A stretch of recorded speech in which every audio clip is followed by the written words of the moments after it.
بسم الله الرحمن الرحيم. إن الحمد لله نحمده ونستعينه ونستغفره ونعوذ بالله من شرور أنفسنا ومن سيئات أعمالنا من يهده الله فلا مضل له ومن يضلل فلا هادي له وأشهد أن لا إله إلا الله وحده لا شريك له وأشهد أن محمدا عبده ورسوله يا أيها الذين آمنوا اتقوا الله حق تقاته ولا تموتن إلا وأنتم مسلمون يا أيها الناس اتقوا ربكم الذي خلقكم من نفس واحدة وخلق منها زوجها وبث منهما رجالا كثيرا ونساء واتقوا الله الذي تساءلون به والأرحام إن الله كان عليكم رقيبا يا أيها الذين آمنوا اتقوا الله وقولوا قولا سديدا يصلح لكم أعمالكم ويغفر لكم ذنوبكم ومن يطع الله ورسوله فقد فاز فوزا عظيما أما بعد فإن أصدق الحديث كتاب الله وأحسن الهدي هدي محمد صلى الله عليه وسلم وشر الأمور محدثاتها وكل محدثة بدعة وكل بدعة ضلالة وكل ضلالة في النار. أعوذ بالله السميع العليم من الشيطان الرجيم. بسم الله الرحمن الرحيم. إن الله لا يغفر أن يشرك به ويغفر ما دون ذلك لمن يشاء ومن يشرك بالله فقد ضل ضلالا بعيدا. وقال النبي صلى الله عليه وسلم ألا أنبئكم بأكبر الكبائر قالوا بلى يا رسول الله قال الاشراك بالله رواہ البخاری.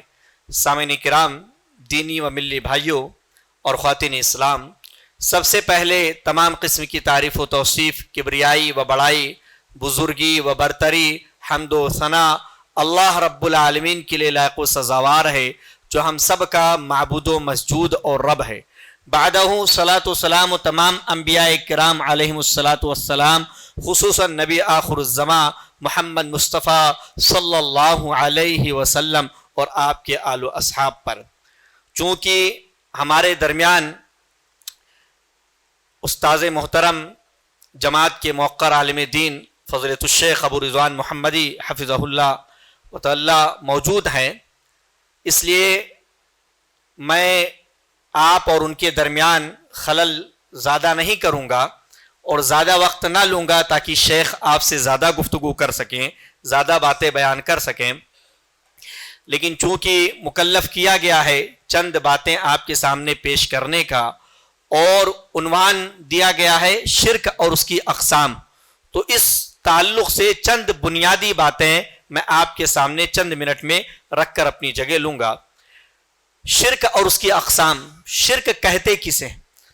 شرک کی بہت ساری تعریفات علماء اعظام نے کی ہے اور ہر تعریف اپنی جگہ پر درست ہے، لیکن اگر ہم عوام کے لیے آسان لفظوں میں شرک کی وضاحت کریں تو شرک ہے اللہ رب العالمین کے حقوق میں سے کسی حق کو غیر اللہ کو دینا. اللہ کے جو حقوق ہیں ان حقوق میں سے کسی بھی حق کو ہم اللہ کو چھوڑ کر کسی اور کو دے دیں، یہ شرک، اسے شرک کہا جاتا ہے.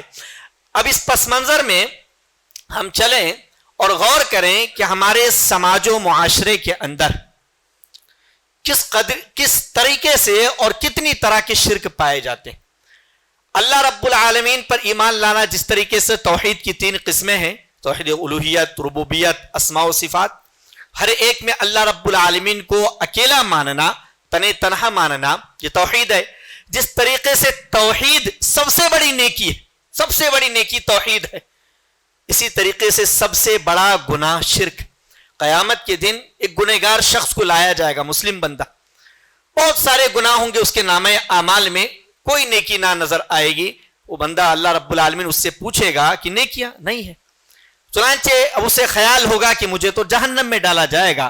پھر اس کے نامہ اعمال میں سے ایک نیکی نکلے گی، ایک بطاقہ، جسے حدیث بطاقہ کے نام سے علماء جانتے ہیں، جس بطاقے میں کارڈ پہ لکھا ہوگا لا الہ الا اللہ، کہ اس نے سچے اور مخلص دل کے ساتھ اللہ رب العالمین کی وحدانیت کا اس نے اقرار کیا. اس ایک معمولی سے کارڈ کو جو معمولی نظر آ رہا اسے ترازو کے ایک پلڑے میں رکھیں گے اور بقیہ اس کے تمام گناہوں کو ترازو کے دوسرے پلڑے میں رکھیں گے. تمام گناہ، شرک نہیں ہوگا، تمام گناہوں کو ترازو کے دوسرے پلڑے میں. تو یہ معمولی سی نیکی، نظر آنے والی معمولی سی نیکی تمام گناہوں پر بھاری پڑ جائے، اور اسے کارڈ حدیث بطاقہ کے مطابق اس ایک معمولی نظر آنے والی نیکی کی بدولت جہنم میں جانے سے بچ جائے گا اور جنت اس کا ٹھکانہ بن جائے گا. تو توحید سب سے بڑی عبادت ہے، اسی کا ضد ہے شرک، اسی کا ضد ہے شرک. جیسا کہ میں نے واضح کیا، شرک اتنا خطرناک گناہ ہے اور اتنا بڑا گناہ ہے کہ اگر انسان بغیر توبہ کے مر گیا تو آخرت میں اس کا جہنم میں جانا کنفرم. بغیر توبہ کے اگر مر گیا تو جہنم میں اس کا جانا کنفرم ہے، کیونکہ اللہ رب العالمین تمام گناہوں کو معاف کر سکتا ہے لیکن شرک کو مرنے کے بعد معاف نہیں کرے گا. ان اللہ لا یغفر ان یشرک بہ ویغفر ما دون ذلک لمن یشاء، کہ یقیناً اللہ رب العالمین شرک کرنے والے کو معاف نہیں کرتا، اس کے علاوہ جو دوسرے گناہ ہیں جس کے لیے اللہ رب العالمین چاہے گا معاف فرما دے گا. تو یہ شرک اس قدر خطرناک گناہ. یہی وجہ ہے کہ آپ سورہ لقمان میں غور کریں، اللہ رب العالمین نے لقمان حکیم کی 10 نصیحتوں کو سورہ لقمان میں ذکر کیا.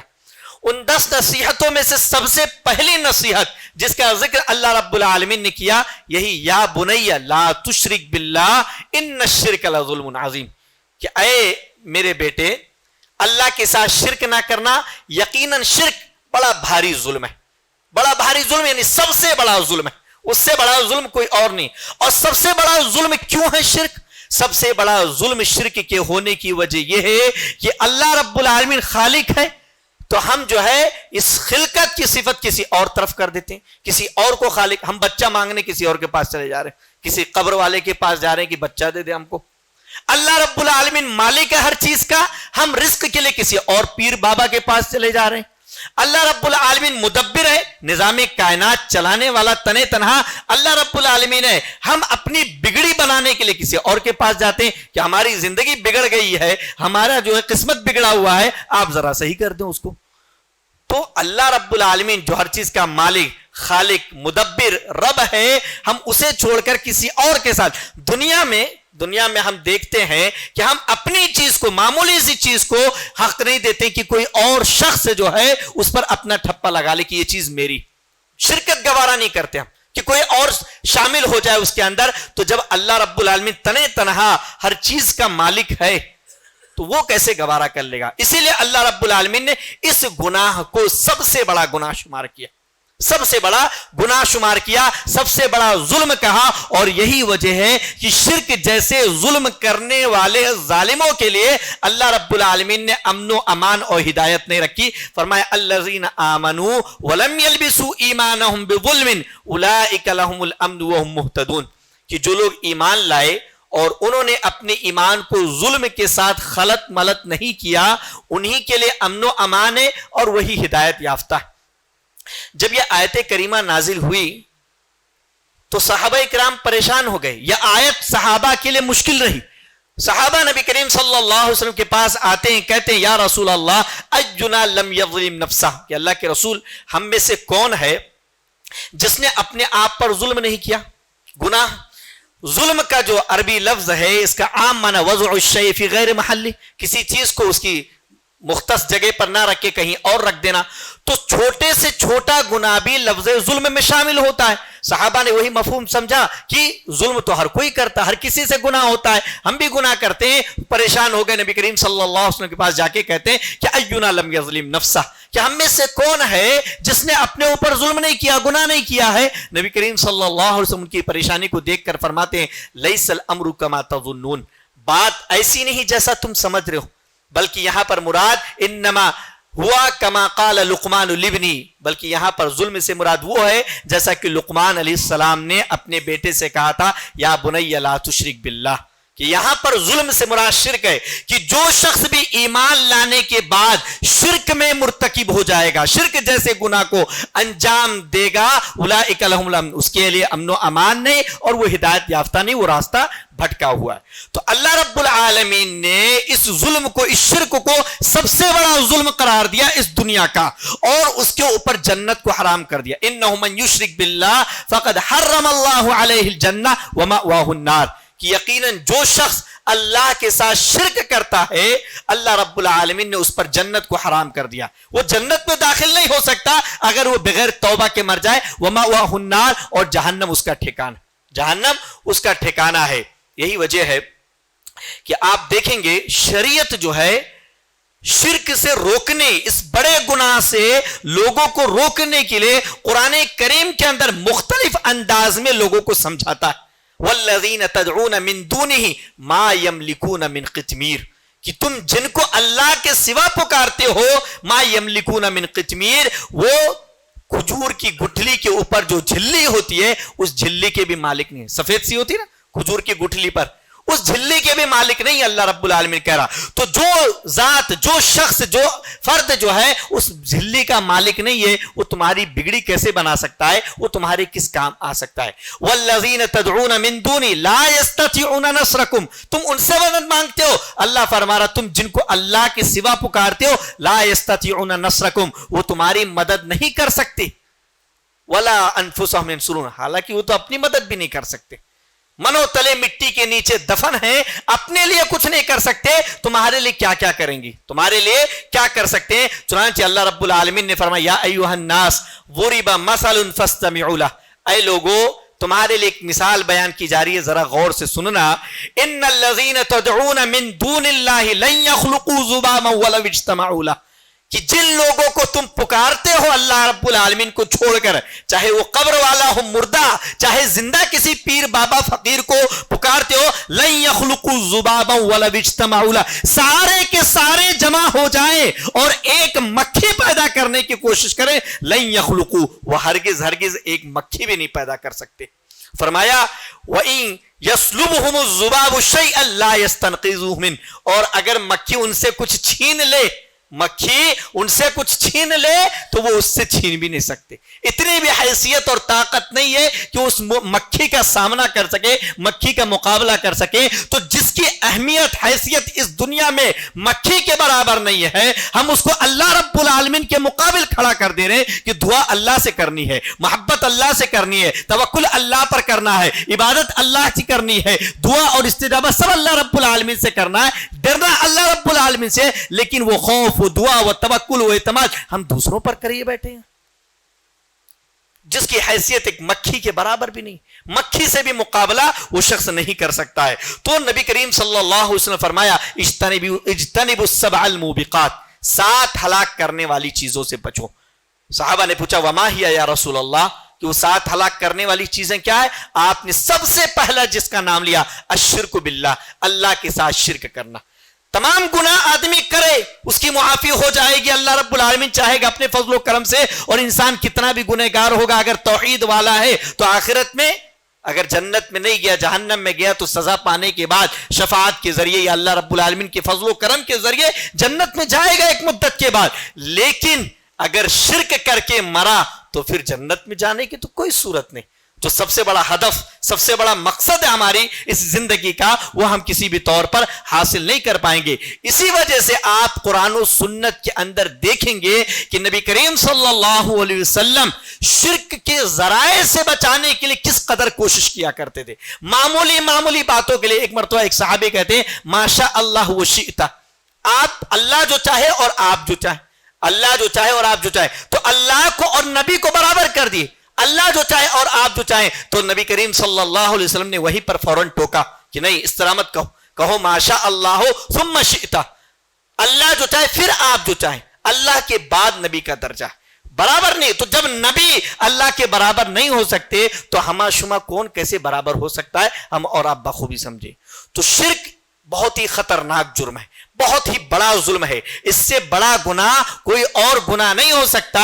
اس گناہ کی قباحت آپ اس طور پر سمجھیے کہ انبیاء کیا کرتے تھے، پوری زندگی تو ان کی نیکیاں ہی کرنے میں گزرتی تھی، صرف نیکیاں کرتے تھے، دعوت و تبلیغ یہ وہ سب عبادات میں مشغول تھے. لیکن اللہ رب العالمین نے 18 انبیاء کرام کا ذکر کیا، اسماعیل، ابراہیم، داؤد، ہارون، موسیٰ، جلیل القدر 18 انبیاء کرام کا ذکر کیا اور فرمایا وَلَوْ أَشْرَكُوا لَحَبِطَ عَنْهُمْ مَا كَانُوا يَعْمَلُونَ، کہ اگر یہ بھی شرک کرتے، انبیاء سے شرک نہیں ہوگا، یہ گناہ ان سے نہیں ہونا تھا اور نہ ہوا، لیکن ہمارے لیے شرک کی شناعت، شرک کی قباحت، شرک کی خطرناکی، اس کی جرم عظیم اور ظلم عظیم ہونے کو بتلانے کے لیے اللہ نے انبیاء کے بارے میں کہا کہ اگر یہ 18 انبیاء کا ذکر میں نے کیا ہے اور اگر ان سے بھی شرک ہوتا وَلَوْ أَشْرَكُوا لَحَبِطَ عَنْهُمْ مَا كَانُوا يَعْمَلُونَ، تو ان کے بھی سارے اعمال برباد ہو جاتے.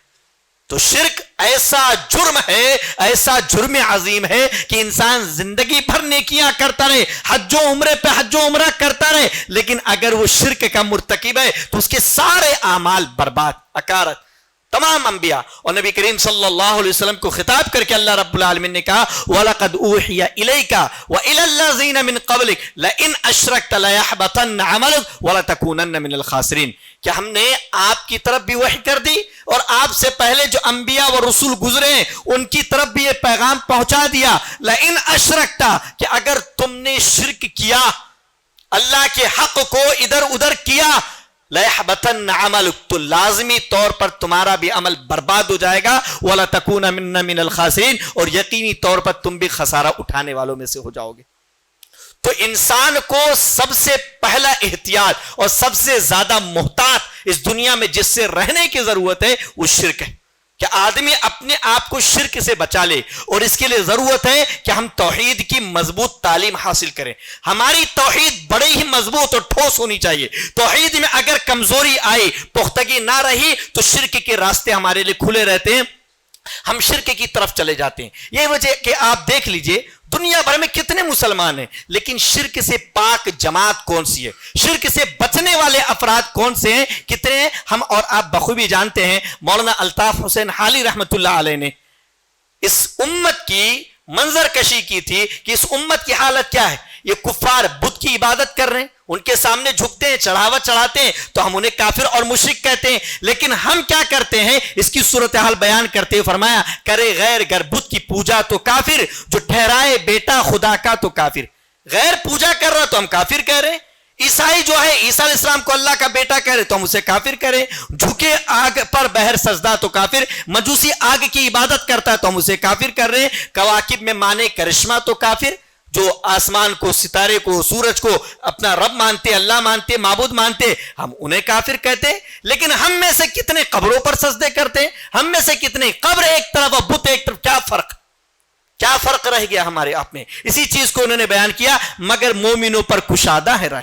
مومنوں کے لیے آسان ہے، بس کہہ دیا احسب الناس ان یترکوا ان یقولوا آمنا وهم لا یفتنون، کہ ایمان والے، میں تو مومن ہوں، میں تو مسلمان ہوں. اتنا آدمی کہہ کے سوچتا آپ کچھ بھی کر لو آزاد، واللہ نے فرمایا ہم لا یفتنون، آزمائے نہیں جائیں گے. یہ بھی ایک طرح کی آزمائش ہے کہ قرآن و سنت واضح طور پر ہمارے سامنے موجود ہے، شرک و توحید کی تعلیمات واضح طور پر ہمارے سامنے موجود ہے، باوجود اس کے ہم شرک جیسے عظیم گناہ کے اندر مبتلا دیکھتے ہیں مسلمانوں کو.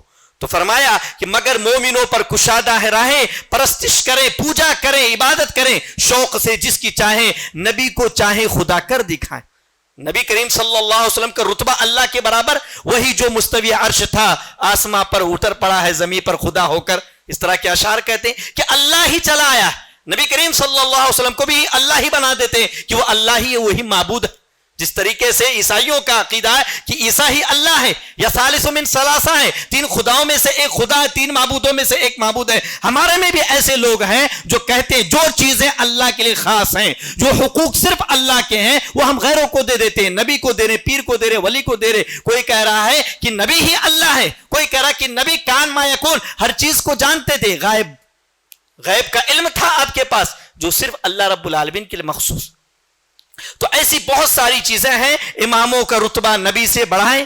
امام کو دیکھیے کیا صورتحال ہے. نبی کی بات آ گئی لیکن وہ درکنار، نہیں ہمارے امام نے یہ بات، نہیں وہ نہیں چلے گا. نہ ہمارے امام نے ایسی بات کی ہے مزاروں پہ دن رات نظریں چڑھائیں، شہیدوں سے جا کے مانگے دعائیں. یہ سب ہو رہا ہے کہ نہیں ہمارے سماج کے اندر؟ ساری چیزیں پائی جا رہی ہے، نہ توحید میں کچھ خلل اس سے آئے، لیکن توحید مضبوط ہے، سب کچھ کر رہے ہیں لیکن پکے مسلمان کہیں گے اپنے آپ کو، نہ ایمان جائے، نہ اسلام بگڑے نہ ایمان جائے، وہ دین جس سے توحید پھیلی جہاں میں ہوا جلوہ گر حق و زمین میں جمع میں۔ تو الطاف حسین حالی رحمۃ اللہ علیہ رحمہ اللہ نے بڑے ہی واضح انداز میں ہمارے سماج کی منظر کشی کی ہے، بہت ہی صراحت کے ساتھ منظر کشی کی ہے کہ ہم کتنے اس شرک جیسے عظیم گناہ کے اندر مبتلا ہیں، اور مبتلا ہونے کے باوجود ہم اپنے آپ کو سب سے بڑا توحید پرست سمجھتے ہیں۔ کسی بھی مشرک سے آپ پوچھ لیں، وہ بھی اپنے آپ کو سب سے بڑا توحید والا بولے گا، زبان سے اس کی توحید میں اور آپ کی توحید میں کوئی فرق نہیں آنے والا، سب سے بڑا موحد اپنے آپ کو ثابت کرے گا۔ تو یہ ساری چیزیں ایسی ہیں جس پر نظر رکھنے کی ضرورت ہے، شرک جیسے عظیم گناہ کو سمجھنے کی ضرورت ہے۔ اقسام معروف ہے کہ شرک کی دو بڑی قسمیں، شرک اصغر اور شرک اکبر، پھر الگ الگ تقسیمیں ہوتی ہیں، جیسے شرک اکبر کی 3 قسمیں، شرک فی الربوبیہ، ربوبیت میں یعنی اللہ کو رب ماننا یعنی اللہ خالق ہے، پیدا کرنے والا اکیلا ہے، اللہ رب العالمین مالک ہے، ہم سب کا مالک، تمام چیزوں کا مالک اللہ رب العالمین تنہا ہے۔ اسی طریقے سے اللہ رب العالمین مدبر، نظام کائنات چلانے والا، خالق، مالک اور رازق، تمام ضروریات دینے والا اللہ رب العالمین ہے۔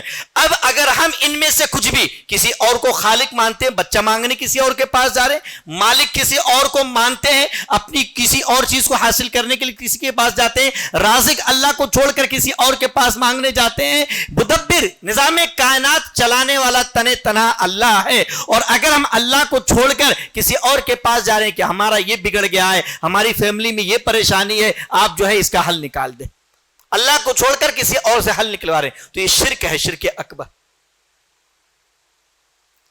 یہ شرک اکبر ہے۔ تو توحید فی الربوبیہ، رب 4 معنی ہے اس کے، یہ چیز جاننے کی ضرورت ہے۔ اسی طریقے سے توحید شرک فی الاسماء والصفات، اسماء و صفات کی جو نام اللہ کے لیے خاص ہیں، جو صفات کمال اللہ رب العالمین کے لیے خاص ہیں، وہ ہم کسی اور کی طرف، جو وصف جو چیز اللہ رب العالمین کے لیے خاص ہے، ہم وہ کسی اور کے لیے، کہ اللہ کے ہاتھ ہیں تو انسانوں جیسے ہاتھ ہیں، اللہ کا چہرہ ہے تو انسانوں جیسا چہرہ ہے، اللہ کی آنکھ ہے تو فلاں جیسے آنکھ ہے، اس طریقے کی باتیں کرنا یہ شرک۔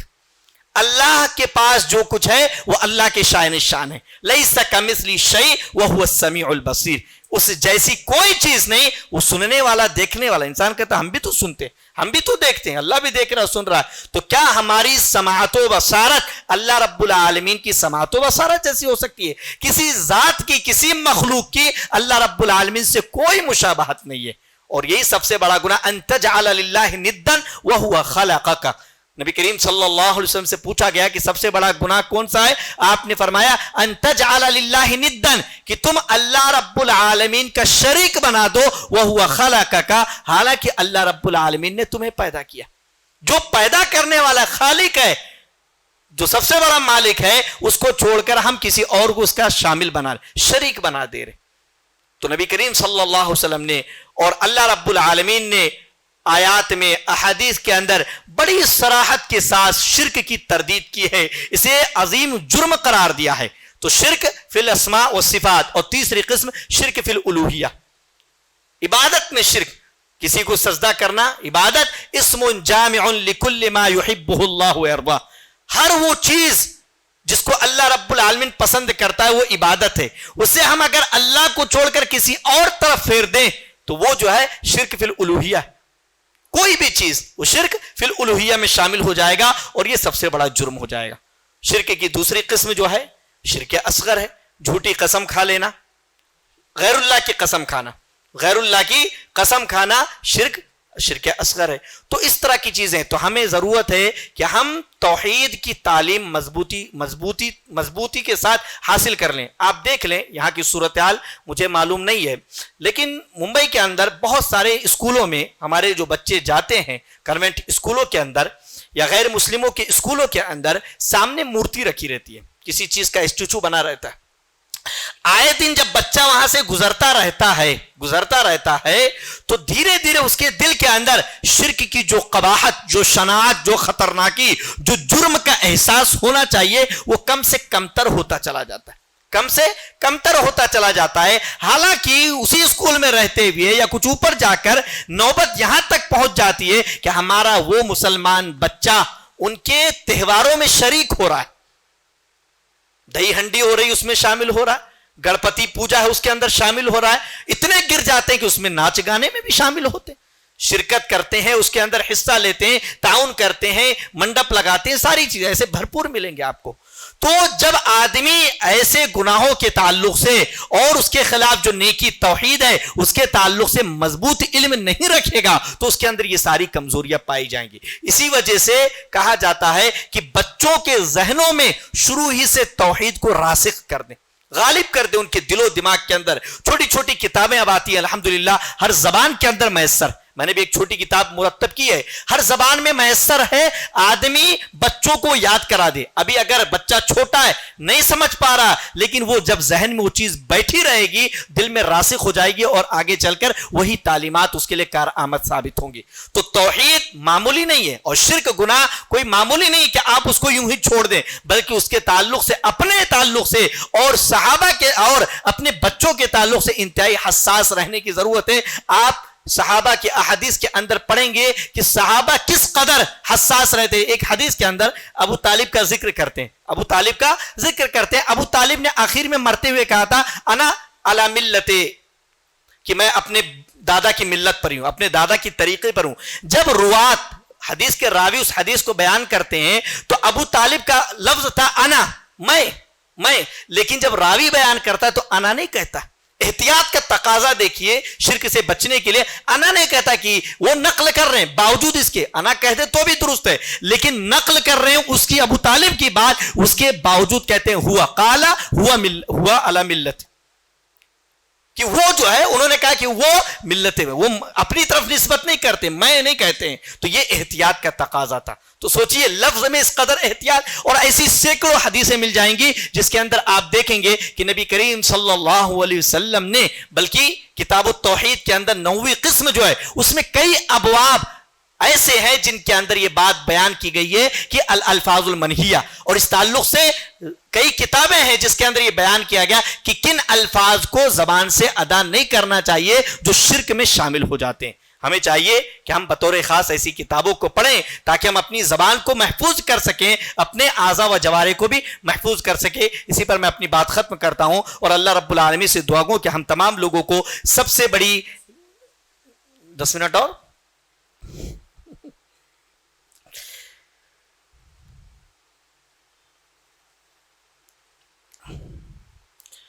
تو گفتگو چل رہی تھی کہ شرک اصغر کی. شرک اکبر اور شرک اصغر دو بڑی قسمیں بتلائی جاتی ہیں, دونوں میں کئی فرق ہیں. فرق ایک یہ ہے کہ شرک اکبر اتنا بڑا گناہ ہے کہ بندہ اگر بغیر توبہ کے مرے گا تو ہمیشہ کے لیے جہنم میں جائے گا, لیکن شرک اصغر ایسا نہیں ہے. شرک اصغر کی وجہ سے اگر بندہ مرا, کرتے ہوئے مرا, تو اللہ رب العالمین کی مشیت پر ہے, اللہ رب العالمین چاہے گا تو معاف کر دے گا اور چاہے گا تو جہنم میں داخل کر کے سزا دے کر پھر جنت میں داخل کرے گا. اسی طریقے سے شرک اکبر اتنا بڑا جرم ہے کہ اگر تمام شرعی ضوابط پائے جائیں تو شرک اکبر مخرج من الملہ, دین سے نکالنے والا, کہ شرک اکبر کا مرتکب جو ہوگا وہ دین سے باہر, اسلام سے اس کا کوئی تعلق نہیں. جبکہ شرک اصغر میں ایسا نہیں, شرک اکبر دین سے نکال دیتا ہے اور شرک اصغر جو ہے وہ دین سے نہیں نکالتا ہے بلکہ دین میں رکھتا ہے لیکن گنہگار ہوتا ہے. شرک اصغر کو پہچاننے کا ایک طریقہ یہ ہے کہ اللہ رب العالمین نے جس چیز کو سبب نہیں بنایا کسی چیز کا, ہم اسے سبب بنا دیں. جیسے اللہ رب العالمین نے ستاروں کو بارش کا سبب نہیں بنایا کہ ان کی وجہ سے بارش ہوتی ہے, جیسا کہ بعض لوگوں کا عقیدہ ہے, اور نبی کریم صلی اللہ علیہ وسلم بیان فرمایا کہ صبح کچھ لوگ مومن ہوئے اور کچھ لوگ کافر ہو گئے. کیوں؟ جس نے بارش کی نسبت, اللہ کی رحمت, بارش کی نسبت فلاں نچھتر کی طرف کی کہ فلاں ستارے کی وجہ سے بارش ہوئی, اس کے ذریعے بارش ہوئی, تو وہ کافر ہو گیا. یعنی کفر اصغر اس نے انجام دیا, شرک اصغر اس نے انجام دیا. اور تو اگر سبب بنا رہا ہے کہ وہ سبب ہے, اس بارش کا سبب وہ نچھتر ہے, وہ ستارہ ہے, تو یہ جو ہے شرک اصغر. لیکن اگر اسے اصل مان لے رہا کہ بارش اسی نے برسائی, ڈاکٹر کو ہم سبب مانے کہ اللہ رب العالمین نے اس کے ذریعے مجھے شفا دی, وہ سبب ہے, تو ٹھیک ہے اللہ نے اسے سبب بنایا. لیکن اگر ہم اسے ہی اصل بنا لیں کہ اسی نے شفا دی, اللہ کا وجود نہیں، اسی نے شفا دی ہے، تو یہ شرک اکبر ہو جائے گا۔ تو جسے سبب نہیں بنایا ہے اور ہم اسے سبب بناتے ہیں تو یہ شرک اصغر۔ اور اگر سبب ہی کو ہم اصل مان لیں، چاہے اپنی طرف سے سبب بنا کر یا اللہ نے سبب بنایا لیکن ہم اسے اصل مانتے ہیں، تو ایسی صورت میں یہ شرک اکبر ہو جائے گا۔ ایسی ہی شرک اکبر والی چیز، شرک اصغر والی چیزوں میں سے ریاکاری، ان اخوف ما اخاف علیکم الشرک الاصغر، وہ ریا، کہ تم پر میں جو ڈرتا ہوں سب سے زیادہ وہ شرک اصغر سے، اور وہ ریا۔ علماء نے لکھا ہے کہ نبی کریم صلی اللہ علیہ وسلم نے حدیث کے اندر دجال کا ذکر کیا اور شرک اصغر کا ذکر کیا، ریاکاری کا ذکر کیا، اور ریاکاری سے ڈر کو زیادہ بتلایا، بڑا خوفناک بتلایا، جبکہ دجال بظاہر بڑا خوفناک اور خطرناک معاملہ ہے۔ تو ایسا کیوں؟ کہتے ہیں اس کی وجہ یہ ہے کہ شرک اصغر جو ہے وہ آدمی کے دل و دماغ میں کب راسخ ہو جائے کسی کو پتہ نہیں۔ دجال کا ایک وقت متعین ہے کہ قیامت سے کچھ پہلے آئے گا، لیکن شرک اصغر تو ہر وقت موجود ہے، ہر انسان کے اندر موجود رہتا ہے کسی نہ کسی طریقے سے۔ آدمی نماز پڑھ رہا ہے، اسے احساس ہو گیا کہ پڑوس میں بیٹھا کوئی شخص مجھے دیکھ رہا ہے، تو مزید تواضع اور خاکساری کے ساتھ پڑھنے لگتا ہے، مزید تصنع اور بناوٹ کے ساتھ پڑھنے لگتا ہے، یہ شرک اصغر، یہ شرک ہو جاتا ہے۔ تو اس طریقے سے شرک اصغر میں آدمی مبتلا ہو جاتا ہے۔ شرک اصغر سے یہی وجہ ہے کہ عبداللہ بن مسعود رضی اللہ تعالیٰ عنہ نے بیان کیا تھا، اور شرک اصغر بھی کوئی معمولی گناہ نہیں ہے کہ آپ اس کو کمتر سمجھے، شرک اکبر کے بعد سب سے بڑا گناہ شرک اصغر ہے۔ یہ وجہ کہ آپ دیکھیں گے عبداللہ بن عباس رضی اللہ عنہما وغیرہ کو کہ وہ شرک اصغر کے لیے بھی جن دلیلوں سے استدلال کرتے تھے وہ شرک اکبر ہی کی دلیلیں ہوتی۔